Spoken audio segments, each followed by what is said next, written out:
Open-world games have become really popular. These games offer huge worlds and over 100 hours of things to do, making other games look less exciting. But lately, we're seeing some problems with these big games. Some players are moving back to simpler, smaller games. They are tired of games that focus more on being big than being fun. If you look up articles online, many writers say that game makers should care more about making games good rather than just big. People aren't as excited about huge games anymore. In this video, I'll talk about 10 games that show why having a smaller world can be better. These games may not have the biggest maps, but their worlds are packed with interesting details.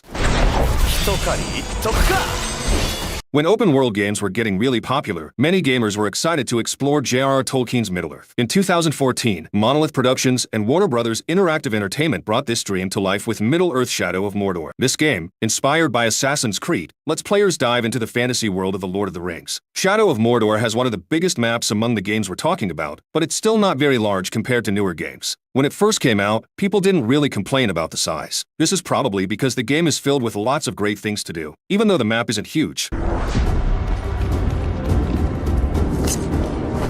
Tremble before me!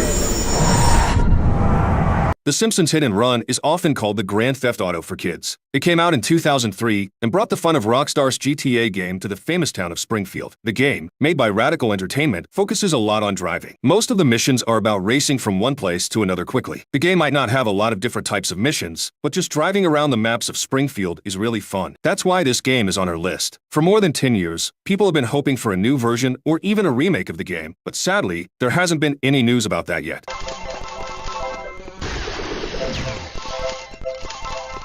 Let's dive into the map size of Assassin's Creed Syndicate. Unlike its bigger successors, AC Origins and AC Odyssey, which have huge maps of 30 and almost 100 square miles respectively, Syndicate offers a more compact experience with just a 1.4 square mile map of Victorian London. But don't let its size fool you. What it achieves within this smaller space is pretty impressive. Even if Syndicate isn't your top pick in the Assassin's Creed series, exploring this beautifully designed city is a real treat. The game captures the essence of London during the Second Industrial Revolution, complete with the city's vertical architecture that adds depth to your adventures. As you roam the streets, you might bump into historical figures like Karl Marx or see NPCs playing cricket in the park. Whether you're walking or riding in a horse-drawn carriage, the lively atmosphere of London during this era comes alive, making every exploration satisfying and immersive.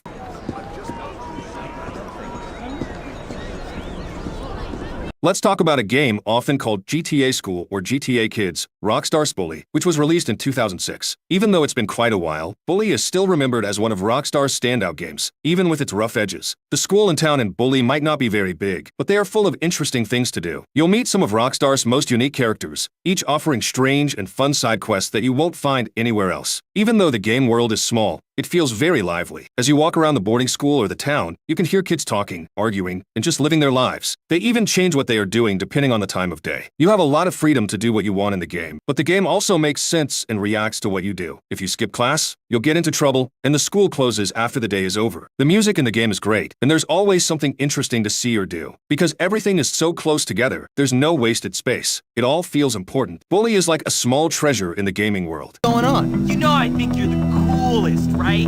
Hi there. You look kind of big. Have you been working out? Be glad I didn't put you in upside down. The Yakuza series is now on Game Pass, and Sega is getting well-deserved recognition for its role in creating engaging small open-world games. The Yakuza series may have a smaller map, but it's bursting with activities. You can shop, bowl, play darts, race in pocket circuits, sing karaoke, dance at clubs, and much more. The game also includes quirky side quests that add a fun, lighthearted touch. Using the same map, Kamurocho, throughout the series might seem repetitive, but Yakuza is not just any game series, and Kamurocho is not just any city. It's an exciting, mysterious, and unpredictable place. Yet it feels familiar. It's full of restaurants to eat at, NPCs who give missions, and big stories about the city's struggles. Although Kamurocho stays mostly the same across the series, you can spot small changes as the games move through different decades. There's always a new person to meet, a touching side story, or even a lost cat needing help. As the series has grown, including the Judgment spin-off, there's more exploration, especially vertical, letting you dive deeper into the city's layers. Kamurocho may not be a large map, but every part of it is vibrant and full of detail. You begin to feel like you're part of its history, just like the series' beloved protagonist, Kazuma Kiryu. With so many things to see and do in every corner, Kamurocho has become an iconic setting, proving that a smaller space can still deliver a powerful and immersive experience. In Batman Arkham City, Batman really shows he's the ultimate protector with a strong hold on the surprisingly compact open world of Arkham City. Arkham City is a massive prison area blocked off within Gotham City. Even though Batman can move around quickly using his gadgets, the place doesn't feel too small because there's always something interesting to do or a bad guy to deal with. Whether you're looking for Riddler trophies or fighting villains, the world is full of things to explore, and you can see that every detail is made with care. Arkham City is bigger than its earlier version, Arkham Asylum, which also could be on this list because it's so good. But Arkham City still feels full of activities and challenges. Creating an open world where you really feel like the world's greatest detective isn't easy, but Rocksteady, the game's creator, definitely did it right. The sooner you accept the situation, the easier it'll be. Sleeping Dogs. Sure, Sleeping Dogs might not have the tiniest map on this list, but it's only about as big as Grand Theft Auto Vice City, and honestly, it feels massive because it's just that good. This game, and its take on Hong Kong, are pretty much loved by everyone, and for good reason. Even though it's under 2 square miles, Sleeping Dogs does a ton with its small space. Seriously, with just 4 districts, it manages to create a world that's super detailed, super fun to explore, and packed with stuff to do. Plus, the story sucks you right in, making the city feel even more immersive. The devs really went all out to capture the essence of Hong Kong, and it paid off big time. Reviewers couldn't stop praising how authentic and charming the city felt. Every street feels alive, the vibe is spot on, and it's the perfect backdrop for Wei Shin's journey. Guys, I need your help! Deus Ex Mankind Divided. While some folks might have wished Mankind Divided lasted longer, others appreciated its concise 20 to 30-hour gameplay, finding it refreshing not to overstay its welcome. This sentiment extends to its map of Prague, which clearly prioritized quality over quantity. Sure, the game isn't one big open world, but rather a series of smaller maps. But that's what makes it shine. It takes advantage of its limited space to create detailed environments packed with activities and rich side quests. Each area is bursting with personality, immersing you fully in its world. This is what people mean when they talk about game worlds that are a joy to explore. Impeccable world design. You'll find yourself wanting to experience every little thing because just being in the game environment feels exhilarating. Eidos Montreal intentionally kept Prague's hub world small so players would always find something interesting around the corner, avoiding the need for bland, repetitive buildings just to fill space. It's an approach that results in a world you can truly appreciate, filled with environmental storytelling and tasty bits of lore.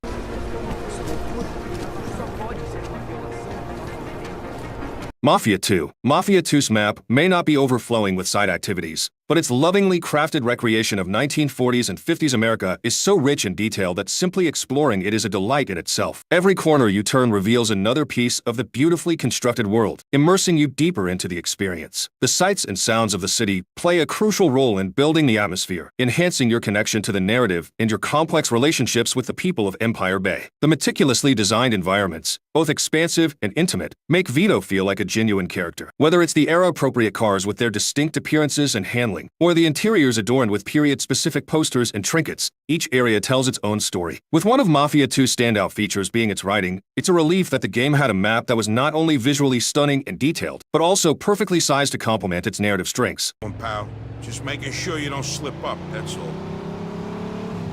Dishonored series. In the Dishonored series, spanning 2 main games and their DLCs, you're thrown into enclosed levels without a roadmap on how to reach your objective. Each area offers multiple entry points and infiltration methods, encouraging exploration and creativity. You'll find unique details tucked away in every corner, adding depth to the world. The games emphasize player choice, allowing you to approach situations as a violent force or a stealthy ghost. It's like an open-world experience in the sense that you can tackle levels in your own way, but it's contained within smallish arenas of play. This setup gives you the freedom to experiment and adapt your playstyle to each situation, making every playthrough feel fresh and dynamic.